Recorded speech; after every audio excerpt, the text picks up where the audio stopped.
Dans un monde où les discours changent plus vite que les lois, où la vérité se camoufle dans les stratégies, les silences et les promesses, il faut plus qu'un simple regard, il faut un œil. Bienvenue sur l'œil politique. Chaque semaine, nous nous engageons à décrypter l'actualité sociopolitique sans détour. Nous allons au-delà des apparences, explorant les faits, le contexte souvent ignoré et les implications profondes des décisions qui façonnent notre avenir collectif. Notre objectif est de vous offrir une analyse incisive fondée sur la rigueur et la clarté. Ici, la politique n'a plus de masque. Chaque élément révélé vise à éclairer ce que les mots n'affirment pas, pour une compréhension plus juste et plus complète. C'est la préoccupation de tout le temps. Il faut voir comment est-ce que les populations doivent être, les revendications des populations, les écoles, les universités qui sont dans notre mairie, les crèches, les bourses, les centres culturels, tout ça, il a appris ça en France. Parce qu'il a exercé des fonctions de pouvoir local en France. Il a été un élu local en France. Il a été avocat. Ouais, il a eu un parcours assez fabuleux. Hein. Il a fait l'université, il a fait le droit, il s'est débrouillé comme tout le monde. Il a fait la sécurité, il gardait les boîtes de nuit, et les gros bras et tout ça. Après, il est devenu avocat et il est devenu maire adjoint. Et il a côtoyé l'ancien Premier ministre. Donc, quelqu'un comme ça, quand il revient au Togo, il devait revenir avec les bonnes manières dans la gestion de l'administration. Mais il s'est fait que à Trouvi aujourd'hui, c'est celui qui défend tout, c'est-à-dire c'est l'avocat du diable. Hein? Il défend des choses auxquelles lui-même il ne croit pas. Il est arrivé au Togo et il s'est fait élire rapidement député de la ville, puisque ça mène du côté de Mouépé. Il s'est fait élire député de la ville. Il a siégé à l'Assemblée, selon mes informations. Il prenait pratiquement pas la parole à l'Assemblée, c'est un ami de fort, ils passent la soirée ensemble, en bonne compagnie, ils sirotent les whisky jusqu'à 2h du matin, lui, Fort, Bengbeni, tout ça, donc c'est des gens qui sont généralement dans la belle vie. Et à l'Assemblée, il ne s'occupait vraiment pas de grand chose, et il ne se battait pas pour sa petite localité qu'il a élue. Et donc, voilà des gens. Je vais revenir un peu en arrière pour ne pas oublier cet aspect, avant de revenir sur la Trouvi. Voilà des gens qui, il y a encore 2 mois au Togo, ont pris des décisions pour interdire France 24. Ils ont arrêté la journaliste de TV5 qu'ils ont gardée pendant des heures dans un commissariat ou une brigade de gendarmerie. Ils ont effacé les images qu'elle avait. Ils ont dit que ce sont des médias, ils ont interdit RFI, ils ont dit que ce sont des médias des impérialistes qui veulent déstabiliser le Togo, qui sont en mission pour détruire le Togo. Et 2 mois après, sans même rétablir ces médias, ils se sont levés, ils ont pris leur valise, lougou comme ça, ils sont arrivés en France pour solliciter des interventions sur les mêmes médias. C'est-à-dire, il y a quelques semaines, on nous disait que France 24, RFI, parce que je suis sûr qu'ils vont passer sur RFI avant de rentrer au Togo, TV5 Monde, c'était des médias impérialistes qui veulent détruire le Togo. Et ils ont actionné la HAC, qui est devenue l'institution qui était la liberté de presse au Togo, pour fermer ces médias-là. Ils ont même arrêté la journaliste de TV5 Monde sur le lieu de reportage. Et du jour au lendemain, ils se sont rendus compte que les médias qui sont au Togo n'ont pas d'envergure, ni World TV, qui est leur média, ne porte plus. Donc, ils sont arrivés en France. On leur a donné un peu d'argent de venir faire le lobbying en France. Ils ont certainement acheté des billets classe affaires. Ils ont pris leur meilleure veste. Afan Gbedi, lui, il a pris des vestes bleues, cravates bleues et chemise blanche. Donc, pour être aux couleurs du nouveau parti auquel il a adhéré. Je reviendrai sur son cas. Donc lui, il restait seulement, il allait mettre la peinture bleue dans ses cheveux, mais il a pris veste bleue, cravate bleue, chemise blanche pour être en harmonie avec sa nouvelle couleur politique. Il restait seulement les cheveux qu'il allait mettre les couleurs bleues dans les cheveux, et puis là où il fend là comme Mandela, il allait mettre bleu foncé, comme ça on allait savoir qu'il est militant des cheveux jusqu'aux pieds. Donc ils sont arrivés en France, tout feu, tout flamme. Ils se sont invités sur les mêmes médias et ils ont cru que, bon, c'est des journalistes de Lomé là qui les appellent Excellence, Honorable, Majesté, Monseigneur, donc on va dire, Excellence, Monsieur le ministre, Majesté, Monsieur le ministre, Honorable, Monsieur le député, ils se sont retrouvés nez à nez avec des journalistes qui les ont proprement malmenés, au point qu'ils avaient même toutes les difficultés à chercher les mots pour se défendre. Ça, c'est une parenthèse. Je reviens sur le cas Adjouvi. Donc, Adjouvi qui est devenu député et qui a siégé à l'Assemblée nationale sans rien faire, et on va voir comme il est... il s'est tapé une grande maison. Quand il était en France, il n'avait pas encore de maison au Togo, mais depuis qu'il est venu avec Manuel Valls, ils sont venus faire leur schéma pour prendre un peu de sous à fort. Voilà le domicile de Adjouvi à Mouepé. C'est la maison qui s'est tapée depuis qu'il est rentré au Togo. Avant, il n'en avait pas. Voilà sa résidence. Une très belle résidence d'ailleurs. C'est sur la voie qui mène vers Edem-Kodjo, à Mouepé là-bas, l'endroit de Mouepé. Et dans ce quartier-là, qu'ils appellent cité, je ne sais pas si c'est cité ou je ne sais pas quoi, à Mouepé là-bas, il y a Edem-Kodjo, il y a, comment il s'appelle, Aki Kofi Amega, il y a M. Baka de Miss Togo et quelques cadres. Donc ils ont aménagé la voie. Il semble que ce côté-là a été aménagé par Baka.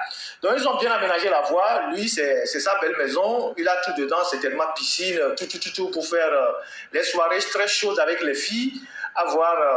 J'ai vu une photo de lui quand il faisait le show en France ici. Il était avec la cigare et le whisky. Donc, c'est quelqu'un qui aime la belle vie.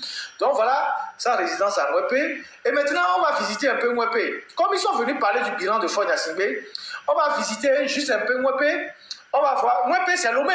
Mouepé, aujourd'hui, c'est Lomé. Donc, on va visiter un peu Mouepé. On va voir le marché de Mouepé. Voilà le CMS de Mouepé, le centre médico-social. Ils disent que Faure a bien travaillé. Voilà le centre médico-social. Faites toujours la comparaison avec la maison d'Adjouvi. Voilà le centre médico-social de Mouepé. Médical de Mouepé. Bon, ceux qui sont sur TikTok, bon.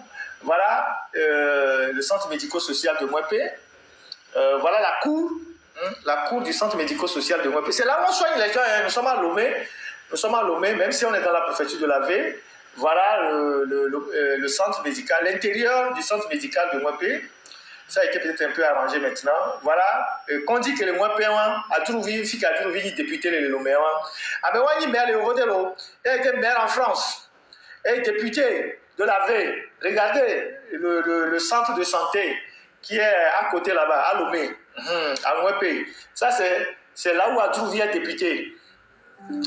Centre de santé, mais la centre de santé, peut-être même que ça a été construit au temps de, peut-être à l'indépendance ou bien juste après les indépendances. Vous voyez la cour et tout ça, vous voyez les carreaux, c'est les carreaux à l'ancienne. Donc c'est le centre de santé, plus ou moins, voilà, comment on a placardé les choses. Voilà le centre de santé. Ça c'est à Mouepé, le centre de santé de Mouepé, c'est un CMS. Voilà les gens qui parlent de bilan de Faure sur TV5 et France 24, qui disent que Faure travaille. Lui-même, là où il est député, voilà le centre de santé. Mais pas centre de santé à Mouepé, chez Adjouvi. Voilà le centre de santé. Voilà. Ça, c'est malheureusement le Togo. Voilà. Ils disent que Faure travaille bien. Faure travaille très bien. Ils sont venus. Nous sommes à Lomé, parce que Mouepé, je suppose que c'est Lomé. C'est Lomé, c'est le grand Lomé. Voilà la cour du centre de santé. Donc, et donc, il y a la belle maison d'Adjouvi, la très très très belle maison d'Adjouvi que vous voyez. Et vous avez le centre de santé qui n'est même pas clôturé, qui n'est pas moderne. Et quand vous voyez ça, vous n'avez pas envie d'aller vous faire soigner là-bas. Donc ça, c'est à Mouepé. On va voir, c'est le centre de santé qui n'est même pas clôturé. Vous imaginez les herbes qui sont partout là-bas, les moustiques. Et Némipo, Mouepé Kondia, mais la Poikabe, on l'a été soigné. On l'a été amélioré, on l'a été vacances de fou. Que dès que vous pouvez me le commander, peut-être alcool, du coup, bâti, on va là, on zin, deux zin. Et il faut rideau que le fou là. Les rideaux là. Vous voyez ça? Oui, ceux qui sont sur TikTok, vous ne pouvez pas voir. Vous voyez les rideaux là. Et une partie même du rideau là est déchirée. Vous voyez les trucs qui sont rouillés, hein, les instruments là qui sont rouillés.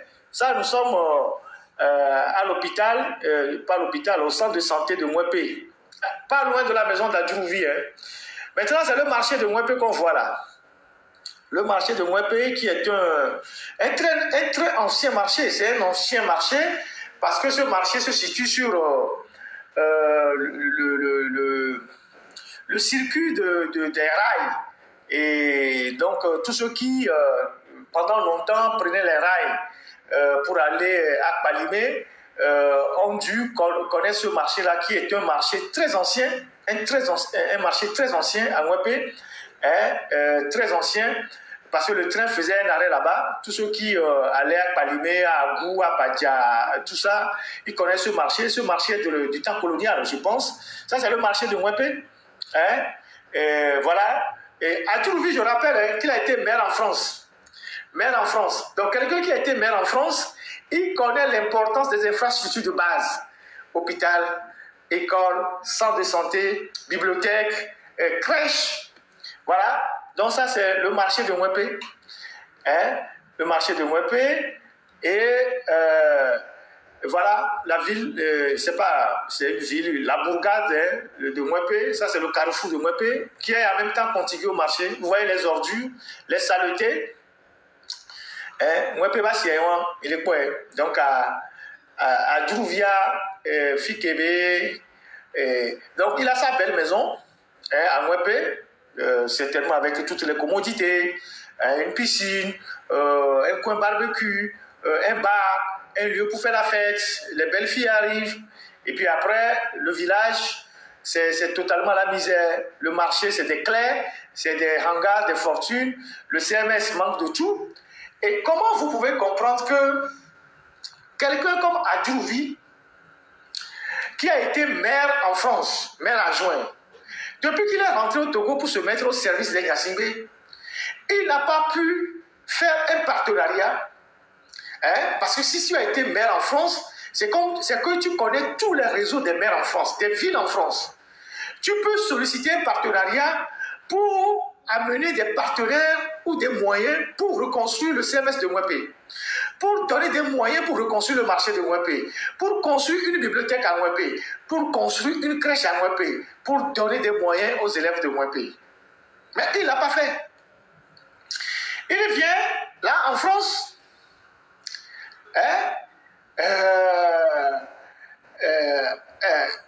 Comme avocat du diable, qui avait même de la peine à trouver les mots pour se justifier. Il tâtonnait sur toutes les questions, il était en train de mentir, il disait que lui, il n'a jamais entendu parler des miliciens. Je voudrais que la technique nous passe l'image des miliciens. Les miliciens, les anciennes images et les images récentes des miliciens. J'ai retrouvé Jeune Afrique, dont parlait la journaliste, qui a interviewé Faure Gnassingbé sur la question des miliciens.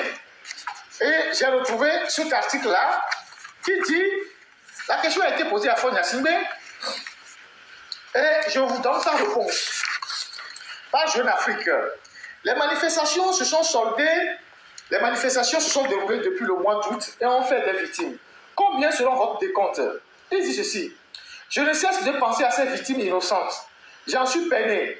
Nous n'avions pas besoin d'en arriver là. Il y a eu 6 morts par balle du côté des manifestants.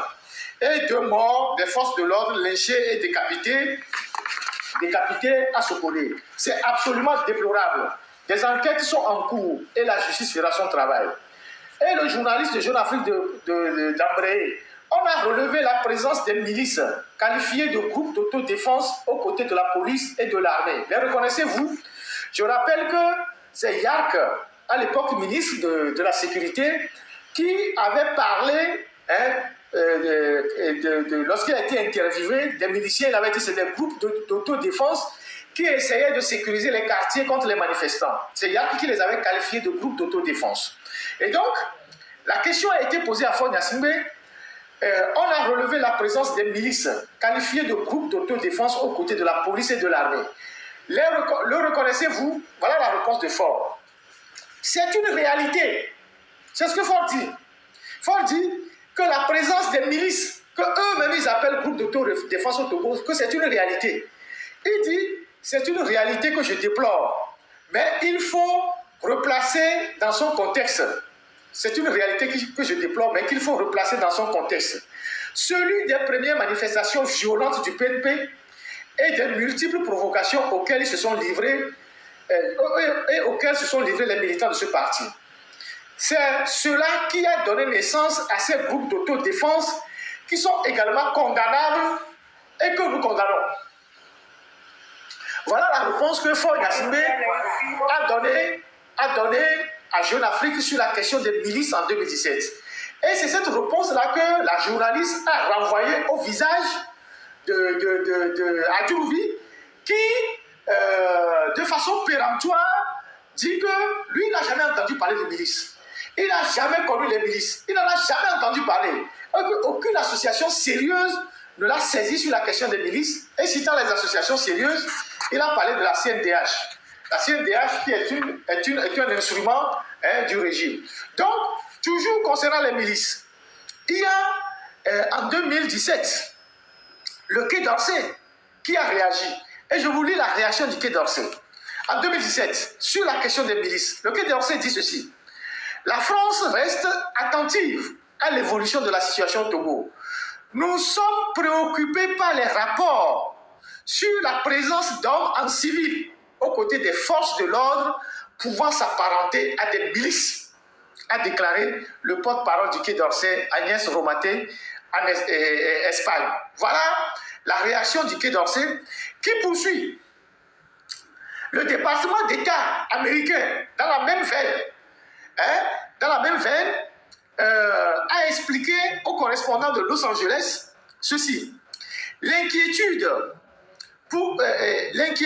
poursuit le département d'État américain porte aussi sur un recours excessif à la force par les forces de sécurité et les rapports selon lesquels des groupes de milices financés par le gouvernement ont recours à la force et à la menace pour perturber les manifestations et intimider les civils.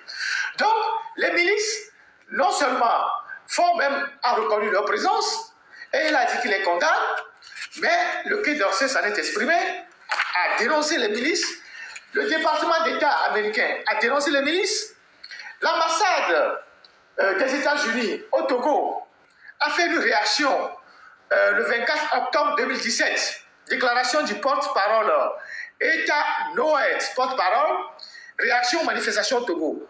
Les États-Unis sont profondément préoccupés par l'escalade de la violence et les restrictions de la liberté d'expression et de réunion au Togo liées aux protestations sur les réformes constitutionnelles proposées.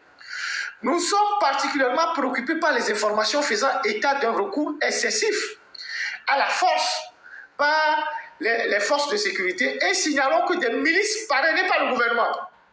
Ça, c'est l'ambassade des États-Unis au Togo. Les milices parrainées par le gouvernement utilisent la force et la menace de la force pour perturber les manifestations et intimider les civils. Ça, c'est la réaction de l'ambassade des États-Unis, le département d'État, le Quai d'Orsay, à l'époque des manifestations de 2017.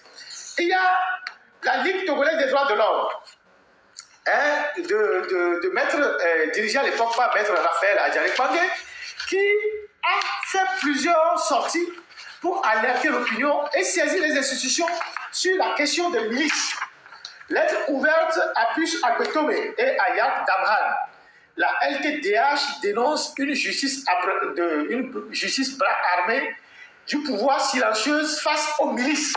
Et donc, ce courrier-là, que je ne vais pas lire pour ne pas rallonger le live, a été adressé à l'époque par Maître Raphaël Adjari-Kpangé, qui était le président de la LTDH d'alors, à Maître Adjari-Kpangé pour attirer, à Yark et à Pius Agbetome pour attirer leur attention sur la présence au cours de ces manifestations des milices aux côtés des forces de sécurité et des forces de l'ordre qui utilisent les machettes, les bourdins et les cordelettes pour frapper les manifestants.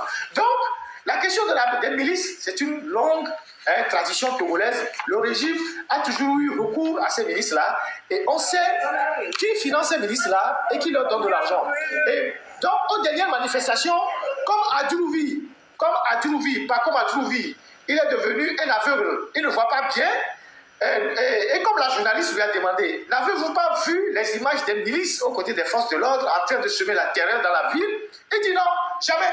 Personne ne l'a interpellé sur la question des milices.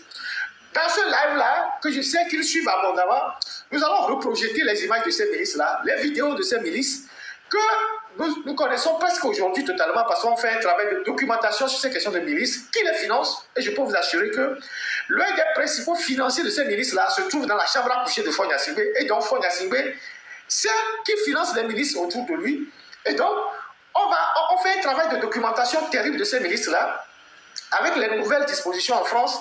Certains parmi eux viennent en France, y compris celui qui les finance, celui qui est chargé de les financer.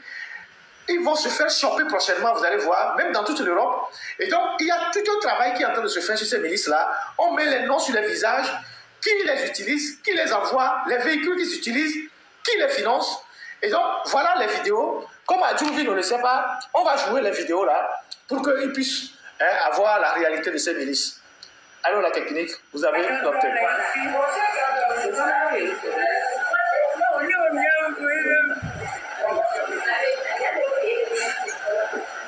Voilà les milices, le gars en vert, on a son identité. Celui qui est en vert là, on a son identité. On sait qui il est, il a mis le truc, mais on sait aujourd'hui qui il est. Celui qui conduit la voiture, on sait. Ceux qui sont dedans, on sait qui ils sont. Voilà. Et voilà ces groupes-là de miliciens qui sont en train de frapper les gens. Vous voyez, ces gens ne sont investis d'aucun pouvoir de police ou de gendarmerie, mais ils utilisent des fusils à pompe, des armes, des véhicules pick-up. Ils vont dans les quartiers, ils sèment la terreur, ils arrêtent les gens, ils tuent même les gens. Et voilà, Paco n'a pas vu.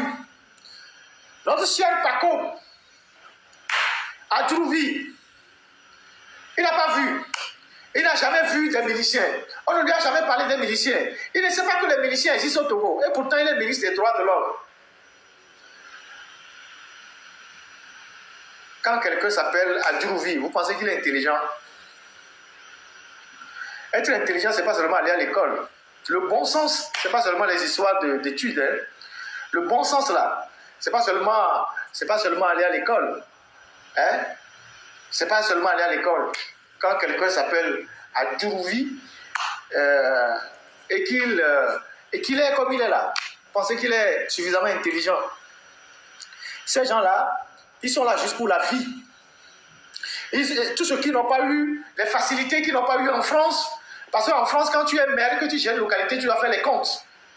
Et si tu voles un seul euro là, ils vont crier sur toi. Les journaux vont te tabasser en France. Ils vont écrire sur toi, canard enchaîné, tout ça, là, ils vont sortir ton nom dans la presse. Donc, il est retourné à Lomé pour avoir les facilités. Celui qui parle là, on vous dit que c'était un avocat. Il a même du mal à s'exprimer.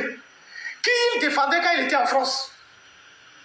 Il a gagné un procès en France. Il faisait quoi en France? À part avoir été maire, adjoint, il a gagné un procès en France parce que la rhétorique, c'est la première qualité des avocats et des journalistes. Et quand tu maîtrises vraiment l'art de t'exprimer et d'aller défendre les dossiers au prétoire, quelles que soient les questions qu'on te pose, même si tu mens, tu trouveras les mots pour t'en sortir. Mais les trois troubadours qu'on a envoyés là, à la place de Trimois, de Bojona, de Gilbert Bawara, qui sont les experts en mensonges, parce que eux, c'est les plus calés en mensonges. C'est les plus calés en mensonges. Trimois, sacré individu, très intelligent, brillant, mais qui a mis son intelligence au service du mal, lui, quand tu lui poses une question, il a toujours une réponse. Même dans le mensonge, il s'en sort toujours. Bawara, pareil. Bojona, pareil. Je ne sais pas pourquoi on a laissé cette équipe choc-là pour sortir les nouveaux venus, hein, les nouvelles recrues, qui sont arrivés avec leur veste flambant neuf, là, tout canton, et puis bon, voilà, ils ont voulu marquer leur territoire, mais ils se sont fait malmener par les journalistes. Même si on avait amené Papson Moutité sur France 24, il aurait mieux défendu, il aurait été à la hauteur de la mission que les deux avocats troubadours là qu'on a vus. Et je vous assure que si on avait laissé un activiste sur le même plateau que Adjouvi, Hein? Vous prenez n'importe quel activiste de la diaspora à ces temps-ci-là, n'importe quel activiste, je ne parle même pas de journaliste, on prend n'importe quel activiste de la diaspora et qu'on amène devant Adjourouvi, il va l'écraser. Sur un plateau, il va l'écraser. Il ne pourra pas s'en sortir. Et pourtant, Adjourouvi est avocat. Et l'activiste, lui, on dit que c'est un drogué. On dit que c'est des gens qui n'ont pas été à l'école. On dit oui, c'est des gens qui... Mais l'activiste va l'écraser. Quand on voit les arguments que Gilles Benoît Fagbedi et Adjourouvi servaient sur les plateaux de TV5, de France 24, sur leur télévision bizarre là, l'activiste, quel qu'il soit, va les écraser. Je ne parle pas encore de journalistes. Vous prenez n'importe quel activiste aujourd'hui qui se retrouve sur le même plateau avec cet avocat-là, vous allez vous poser la question de savoir si c'est l'avocat qui a été mieux à l'école ou bien c'est l'activiste. Parce que l'activiste, il va parler avec des faits, il sera factuel. Il va laisser les éléments quand il parle. C'est comme je parle, on projette les vidéos. Mais Adjourouvi, lui, n'a pas vu ça. On aurait pu prendre pour cette émission quelqu'un comme Papson Moutité. Au moins, lui, il est cohérent dans ce qu'il dit. Il aurait mieux défendu le régime que les troubadours d'avocats que vous avez envoyés, qui se sont fait humilier par les journalistes à Mondovision. Au point que Gilles Fagbedi racontait tellement sa vie que Adjourouvi a mis la tête comme ça. Il dit, oh là là, lui là, franchement, moi-même je suis un menteur, mais lui là, il a décroché un niveau très élevé. Hein. Il a mis la tête comme ça. Il dit, ah, vraiment, lui là, il a décroché un niveau pas possible, quoi. Il était tellement gêné. Quand vous voyez l'expression faciale d'Adjourouvi, son visage, les gestes qu'il posait, la sémiologie de l'image, vous voyez tout, il était tellement gêné du larbinisme de Gilles Benoît Fagbedi. Je vais revenir sur Gilles Benoît Fagbedi tout à l'heure. Donc, ils sont arrivés comme ça pour raconter des fadaises, des niaiseries sur le plan international en mentant, en Mondovision. Si Pascal Bodiona et Trimois et comment on appelle Gilbert Bahara sont devenus des vétérans, ils n'ont plus la force de venir sillonner les médias. Ce n'est pas ces individus-là qu'il fallait envoyer. On a la preuve formelle aujourd'hui que Faure n'a plus personne autour de lui en réalité. Il n'y a que des médiocres autour de lui. D'abord, ils ont dit qu'il n'y a aucun problème au Togo. Ils ont dit le Togo n'est pas en crise, il n'y a aucun problème. Si le Togo n'a aucun problème, le pays n'est pas en crise. Et que si les événements du 6-5 juin, 5-6 juin, 27, 28, 29 juin n'ont créé aucun problème pour le pays, pourquoi vous dépêchez 3 ministres, non, 2 ministres et un avocat pour venir prendre d'assaut les médias en France? Vous imaginez combien ils ont payé pour les médias en France? Quand ils ont fait la conférence de presse à Lomé, en invitant les journalistes, la première conférence de presse avec les Madjouba, ils ont donné aux journalistes au Togo 30 000. Quand ils ont fait la conférence de presse à Sarakawa, où les journalistes sont allés, ils leur ont donné 30 000. Vous voyez le respect qu'ils ont pour les journalistes togolais. Les gens sont allés là-bas, les DP sont sortis parce que c'est le gouvernement qui a appelé. Ils ont donné 30 colos. Quand ils sont venus ici en France, ils sont en train de dépenser beaucoup d'argent pour aller sur les médias. Surtout les médias clandestins, là, c'est beaucoup d'argent. Peut-être 20 000 euros, 10 000 euros, 15 000 euros. Et eux-mêmes, ils sont venus peut-être à classe affaires, tout frais payé, dernier hôtel et tout et tout. Tout et tout. Et ils n'arrivent même pas à convaincre. Donc, Paco Adjourouvi, voilà une espèce en voie de disparition, un avocat qui est incapable de s'exprimer, de défendre le pouvoir qu'il sert, qui le nourrit, et de raconter des histoires. Il dit oui, que les gens qui étaient sortis avaient lancé des mots d'ordre pour casser l'ambassade de France. Vous avez entendu un seul organisateur des manifestations, que ce soit le 5, le 6, le 27, 26, le 25, le 26, 27, 28, demander qu'on casse l'ambassade de France. Vous avez entendu un seul mot d'ordre des manifestants qui ont demandé de brûler une mairie, de casser une ambassade. Il dit qu'ils ont les cassettes de cette déclaration-là. Il ne dit pas qu'ils ont je sais pas, il dit en 2025, nous on ne savait pas que les cassettes étaient encore les cassettes sont encore utilisées. Il dit qu'ils ont les cassettes. Mais vous avez entendu un seul organisateur des manifestants dire qu'il faut attaquer les ambassades à Lomé, qu'il faut brûler les mairies. Vous avez entendu ça? Moi, ce que j'ai entendu, c'est que les gens ont dit, si vous sortez dans les rues et qu'il y a des gens qui vous attaquent, défendez-vous. C'est ce que les gens ont dit. Mais moi, je n'ai jamais entendu un organisateur des manifestations, ceux qui donnaient en tout cas les mots d'ordre, demander qu'on s'attaque à une représentation diplomatique ou qu'on s'attaque à une mairie. Je n'ai jamais entendu ça. Mais Adjouvi, dans son mensonge, dans sa mythomanie, puisqu'en réalité, en parlant d'ambassade, il a dit sur TV5, il a dit aussi sur France 24. En fait, il veut opposer les manifestants aux Français. Au départ, ils ont dit que c'est les Français qui sont derrière, que c'est les Français qui veulent les déstabiliser, que c'est la France, c'est la France, c'est la France, c'est la France. Une fois que cet argument a été battu en brèche, quand ils sont maintenant arrivés en France, ils veulent utiliser la France contre les manifestants en disant oui, vous hébergez des gens sur vos territoires qui demandent qu'on casse votre représentation diplomatique. C'est ce jeu de manipulation auquel il veut se jouer en disant oui, voilà, c'est des gens qui ont appelé à s'attaquer aux ambassades. Moi, je n'ai jamais entendu personne dire de s'attaquer à une ambassade. En tout cas, aucun organisateur. Voilà un mensonge en mondovision d'Adjouvi. Quand il le disait, il n'était même pas convaincu. Mais il pense que c'est des abrutis comme lui qui le suivaient et qui vont avaler le fait que oui, voilà, les Tokwevi PC, les Mokonzi, les Agabambo qui sont en France, ils en veulent aux intérêts français et que c'est eux. Avant, ils disaient qu'ils étaient manipulés par la France et la DGSE. Ils ont actionné tous leurs petits loupards là, les petits farfelus, les bons à rien là. Ils disent oui, c'est la France. Après que cet argument soit tombé maintenant, et qu'il ne peut plus dire que c'est la France, il arrive en France et puis il dit oui, ah monsieur les Français, vous hébergez sur vos territoires des individus qui sont contre vos intérêts. À défaut de nous les livrer, sachez que c'est eux qui demandent qu'on casse vos représentations diplomatiques. Ce qui est totalement faux. À ce jeu-là, Adjouvi, tu ne vas pas t'en sortir. Mais toi, tu es français, Adjouvi.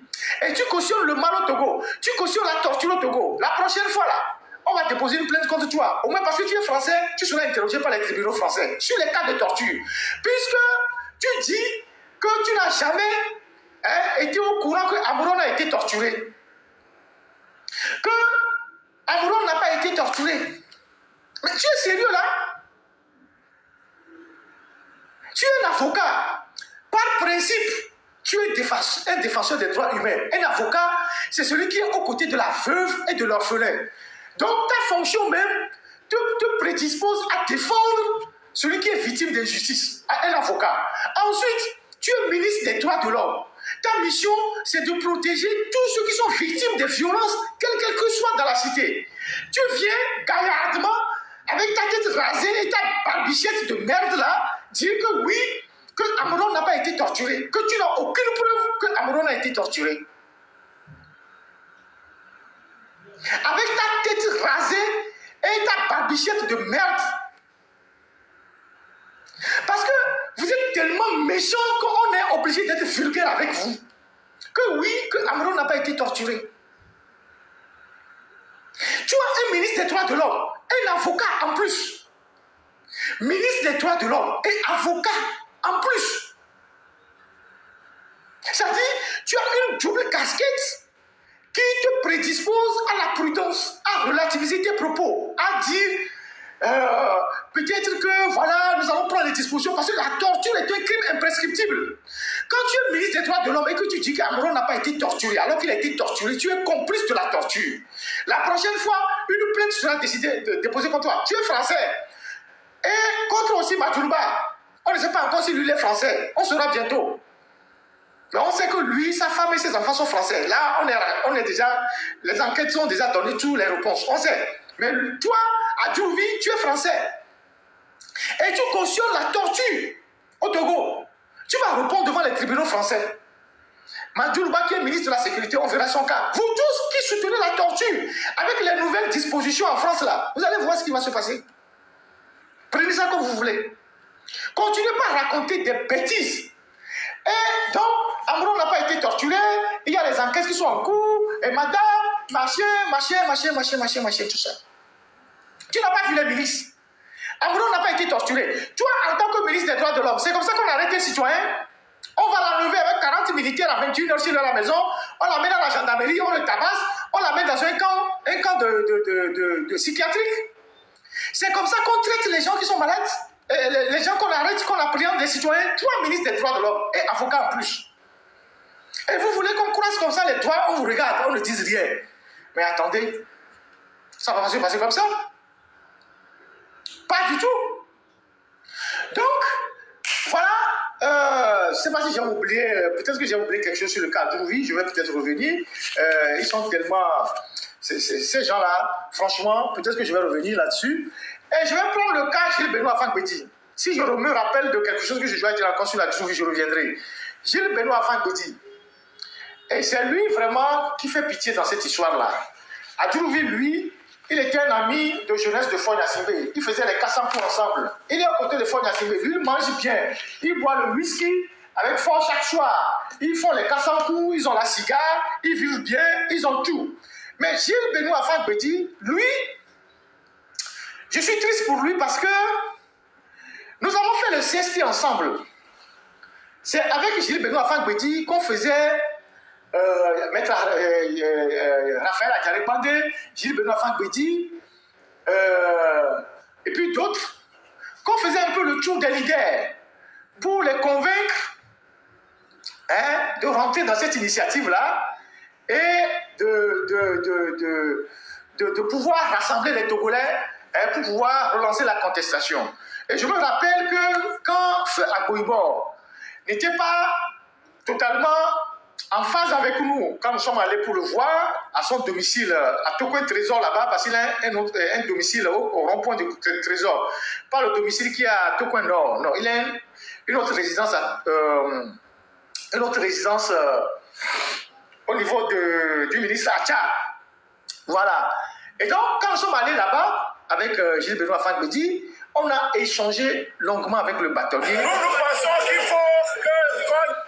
Nous avons échangé longuement avec le bâtonnier et à Agoïbor, qui nous a fait l'historique du phare et tout et tout. En fait, Agoïbor ne voulait pas rentrer dans le processus du CST, donc il essayait de nous dissuader, et donc il nous a fait l'historique du phare et tout et tout. Et on a longuement discuté pour convaincre Agoïbor, puis après on est allé chez Agoïbor, et on a vu les autres leaders, et Agoïbor on n'était pas pour, mais le jour-là, je me rappelle quand on est sorti, et Gilles Benoît était très en colère, il dit non, le grand frère ne veut pas vraiment écouter, c'est pas normal, il faut vraiment, et tout, et tout, et tout. Donc, on s'est battu au niveau du CST, jour et nuit. On a fait énormément de choses. Après, c'est vrai qu'il y a eu quelques soucis par rapport à son engagement. Il a eu un redressement fiscal, je ne sais pas, 1 ou 2 redressements. C'était difficile de tenir son cabinet. Il se plaignait. Et après, il a pris du recul et tout et tout. Jusqu'il y a de cela 2 ou 3 ans, il était encore l'avocat du journal Liberté, qui est un journal très engagé que nous connaissons. Mais on ne savait pas que Maître Fangbedi allait rebondir de cette manière-là, est venu nous servir ce qui nous a servi la dernière fois sur TV5, sur ce média bizarre-là. Je n'arrive même pas à connaître le nom. Nous pensons qu'il faut... Voilà Benoît Fangbedi. Nassimbe laisse le pouvoir pour préserver la réconciliation nationale, pour préserver la concorde. Parce que lui-même, il doit se rappeler que la commission vérité, justice et réconciliation qui est revenue sur la disposition de l'article 59 prescrivait ou bien recommandait qu'on revienne sur la disposition de l'article 59 pour la concorde, la cohésion, l'unité et la solidarité entre tous les Togolais. Nous pensons qu'en revenant à cette constitution, ce serait bon pour tous les Togolais. Et en aucun cas, lui ne peut faire plus de 2 mandats. Il a déjà fait plus de 2 mandats et nous pensons, il a déjà fait 2 mandats et nous pensons qu'il doit partir. Dans tous les cas, le peuple togolais a marre. Le peuple togolais est fatigué de la famille Nassimbe qui a eu à gérer sa destinée pendant plus de 48 ans. Dans ces conditions, il doit partir et que 2 personnes fassent leurs expériences. Voilà Gilles Benoît Fangbedi, quand on était dans les rues, en 2012, le CST, on prenait d'assaut les rues, on manifestait et tout ça. Voilà ce que Gilles Benoît Fangbedi disait. Il disait plein d'autres choses aussi que je ne vais pas répéter ici pour ne pas faire traîner le live. Aujourd'hui, Gilles Benoît Fangbedi, avec les nouvelles couleurs de Unir, est à l'antipode de ce qu'il disait hier. Qu'est-ce qui s'est passé entre-temps pour que cet avocat qui était très engagé sur les questions des droits de l'homme, qui était dans la rue avec nous, est devenu aujourd'hui le plus grand soutien de Faure Gnassingbé, celui-là même qui pourfendait dans les rues il y a de cela quelques années. Toute la problématique de l'élite togolaise est là. Hein. Toute la problématique de l'élite est là. J'ai parlé la dernière fois des avocats, du barreau et du bâtonnier. J'ai dit, tout le problème qu'on a au Togo, c'est ça. Tout le problème qu'on a aujourd'hui au Togo, c'est ça. Et donc, toute la problématique de notre élite est là. Les universitaires, les avocats, les notaires, les huissiers, les économistes, même les militaires. Toute la problématique, la faillite de l'élite, là, ça c'est ça. C'est le symbole, ça. Ce sont les indicateurs de la faillite de l'élite. Dire une chose aujourd'hui et soutenir son contraire demain parce qu'on a des difficultés financières ou parce qu'on a faim ou parce qu'on traverse des moments difficiles. Même s'il y a un adage qui dit en période de faim, c'est pas tout qu'on mange, il y a certains. Moi, je ne peux pas être un avocat. Et je le dis tout le temps. Je ne peux pas être un avocat, docteur en droit, avocat de je ne sais pas quoi, tout. Professeur d'université.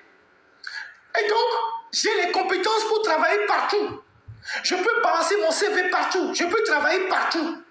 Je ne sais pas qu'est-ce qui peut me pousser alors que j'ai les compétences pour me mettre au service d'un système comme ça et devenir un objet de moquerie, même des gens qui n'ont pas mon niveau. On sait que la vie est parfois difficile. Mais quand on a les compétences, on peut travailler partout. La première chose du dictateur, de tout régime dictatorial, c'est d'humilier ses serviteurs. La première personne que le dictateur humilie, ce sont ses propres collaborateurs. C'est-à-dire, le dictateur, dans sa psychologie, il doit soumettre tous ceux qui sont dans son entourage. C'est pour ça que dans certains régimes, le dictateur, il couche même avec les femmes de ses collaborateurs pour vous soumettre. Coucher avec votre femme, c'est la pire humiliation que le dictateur te fait subir. Mais tu ne peux rien faire. Mobutu couchait avec les femmes de ses collaborateurs. On sait que les autres dictateurs font pareil. Donc, le dictateur, lui qui n'a pas le même niveau que vous, il n'a pas le même diplôme que vous, il n'a pas les mêmes compétences que vous, il se dit, moi j'ai le pouvoir et je vais recruter mes serviteurs. Et je vais les humilier. Ils ont beau être des docteurs en droit, des professeurs d'université, ils ont beau être des éminents juristes, je vais les humilier devant la face. Et c'est ce que Faure est en train de faire avec vous. Il vous humilie. Il fait en sorte que vous ne représentez absolument rien devant l'opinion. Et lui, derrière son rideau, il rit. Il se moque de vous. Il dit, ah voilà, je suis tranquille, hein, moi. C'est comme ce discours qu'on entend. Les gens disent, oh, moi je n'ai pas fait de grandes études, mais si je suis riche demain, je peux acheter tous les grands diplômés, ils vont travailler pour moi. Donc, le problème de notre élite est là. Vous avez des universitaires qui sont promis à une très belle carrière, qui sont des gens qui ont de très bons diplômes, qui ont des parcours fabuleux, qui peuvent briller ailleurs. Mais ils se sont mis au service de la dictature parce qu'ils cherchent des postes, parce qu'ils veulent avoir des responsabilités. Il y a des anciens camarades universitaires, quand je les vois aujourd'hui dans le système LPT Unir, même parfois tordre le cou même à l'histoire. Je me pose la question, si on a fait les mêmes études, quel poste peut m'amener à renoncer à ma propre formation, à mon parcours? Et c'est ça qu'on voit, et c'est l'image qu'on renvoie dans la société. Et c'est l'image qu'on renvoie dans l'opinion. Et donc, Gilles Benoît Fagbedi, même si les situations sont difficiles pour lui, il a un parcours, il peut vivre de son travail. Mais il a décidé de choisir la facilité. Et pourquoi? Aujourd'hui, il nous dit que dans son intervention, comme je l'ai dit tantôt, il s'est retrouvé dans ce groupe-là, dans le groupe des 3 troubadours-là. Veste, si vous pouvez renvoyer la vidéo, il parlait là, vous faites une capture de la vidéo de la télévision là. On va un peu décortiquer son habillement, la vidéo, pour que vous voyez le niveau de son albinisme, le niveau de son griotisme, comment il veut faire plaire, il veut plaire à son nouveau patron. Si vous pouvez passer l'image où il était sur le plateau, Et on va décortiquer un peu son habillement. Je l'ai décortiqué tout à l'heure, mais la répétition, c'est une pédagogie. On va décortiquer un peu son argumentaire, mais on va partir de son habillement. C'est-à-dire, voilà. Son inspiration. Arrêtez ça là-bas. Voilà. Vous voyez son habillement? Vous voyez? Même pas comme fait attention. Mais regardez l'habillement de Gilles Benoît Fagbedi. Et vous constaterez que tout est uni sur lui, sauf les cheveux et les lunettes. Donc, il s'est tapé une veste bleue, bon, pour être aux couleurs du monde auquel il appartient maintenant. Il s'est tapé une cravate bleue, il s'est tapé une chemise blanche. Donc tout ça, c'est aux couleurs de uni. Et il ne le reste qu'en réalité à mettre la peinture bleue dans ses cheveux et à fendre le côté Mandela pour que ça soit en harmonie de la tête jusqu'aux pieds. Malheureusement, je n'ai pas vu ses chaussures. Peut-être que les chaussures et les chaussettes aussi sont bleues. Voilà ce que parfois les zélés de la 24e heure font quand ils arrivent dans un nouveau camp pour se faire intéresser. Ils cassent tous les codes. Ils veulent qu'on les remarque. Ils cassent tous les codes. Tout ce qu'il ne peut pas dire, il dit. Tout ce que les autres ne disaient pas avant, lui dit tout. Mais est-ce que vous pensez que depuis qu'il a rejoint le camp uni, qu'il a fait des meetings, qu'il a dit que lui supporte sa sœur de Vaughan, Madame Tomega, et qu'il a abandonné le journal Liberté quand sa sœur Vaughan a porté plainte contre Liberté. Vous pensez que Gilles Benoît Fagbedi, il vit mieux que nous? Vous pensez que là où il est là, Gilles Benoît Fagbedi là, il vit mieux que nous? Vous pensez qu'on lui donne suffisamment de marché pour régler ses problèmes financiers?